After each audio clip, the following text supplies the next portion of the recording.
saying was that when the earthquake happened, she was at her house and she was bathing, and when all of a sudden she started to feel things shake, and her father told her to get out of the house really quick, and so she did. Immediately, as soon as they got out of the house, there was this man who worked at the house. He got out too, and just as he was getting out of the house, a wall fell right in front of him, and so he ran and came to her and her father. Coralie, while she was at her house, her brother had classes until 5 o'clock with the principal, and so when she and her father had finally settled down, they drove to the school and picked up her brother, and then they spent practically the whole afternoon and the whole night looking for a place to stay, and they found that they could go to her uncle's, and they stayed at her uncle's. And the next day, when they got out, they went to look for her grandmother, who was alone in a street with 6 kids, and she found that they were all well and that the grandmother was just waiting for them to come pick her up. Then they took her cousin, who had a really bad scar on his hip, to the doctor with friends.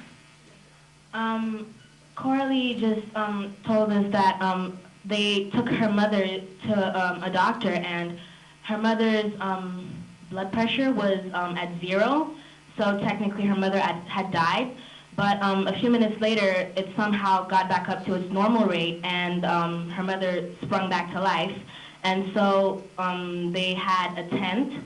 They took a tent. They went to her uncle's, and after a while, they moved from her uncle's to a friend of hers, and that's how they survived the earthquake, living at her friend's. Thank you.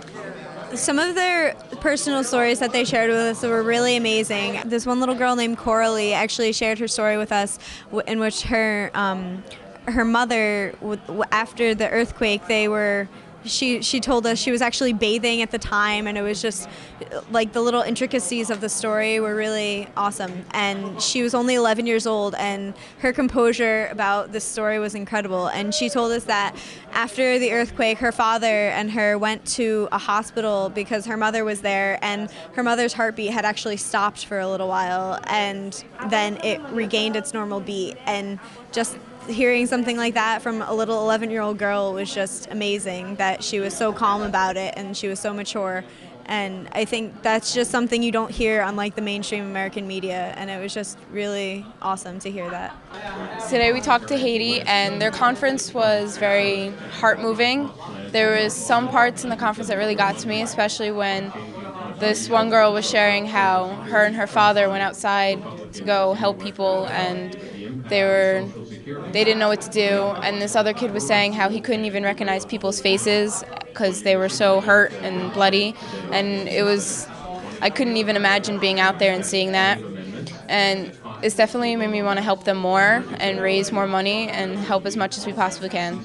In general, I thought it was a really great conference, and hearing it, not even just from the Haitian students, but from students in New York City who have family in Haiti as well, I think, and from Tallwood High School also. I think it was really good to get other schools' opinions of it, not just the students in Haiti. So overall, it was a really good experience for everyone.